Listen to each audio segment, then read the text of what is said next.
ठाणे एटीएसनं आरोपी जुबेर अन्सारीला सोबत घेऊन घटनास्थळाची केली पाहणी.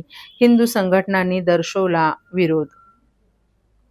मीरा रोड येथील नयानगर परिसरातील चाकू हल्ल्याचा मुख्य आरोपी जुबेर अन्सारी याला एटीएस पोलिसांनी आपल्या सोबत घेऊन आरोपींनी ज्या लोकांवर हल्ला केला होता, राजकुमार मिश्रा आणि सुब्रतो सेन याची ओळख पटवण्यासाठी आरोपीला हॉस्पिटलमधून घेऊन गेले होते. यावेळी मोठ्या प्रमाणात हिंदू संघटनांनी आरोपी जुबेर अन्सारी याला विरोध दर्शवला. पोलिसांचा यावेळी मोठ्या प्रमाणात फौजफाटा लावण्यात आला होता. आरोपी जुबेर अन्सारीला घेऊन एटीएस पोलिसांनी ज्या ठिकाणी जुबेर अन्सारीने 2 सुरक्षारक्षकांवर हल्ला केला होता त्या ठिकाणाचा पाहणी दौरा देखील केला.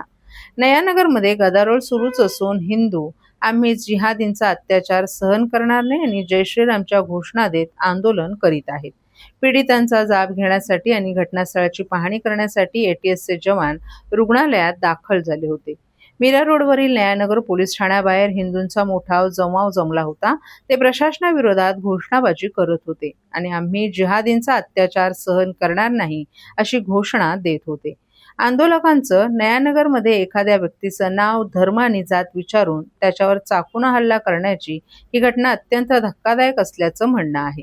मुस्लिम बहुल नयानगरमध्ये यापूर्वीही अशा अनेक घटना घडल्या आहेत, परंतु ही घटना अत्यंत खळबळजनक असल्याचं सांगितलं.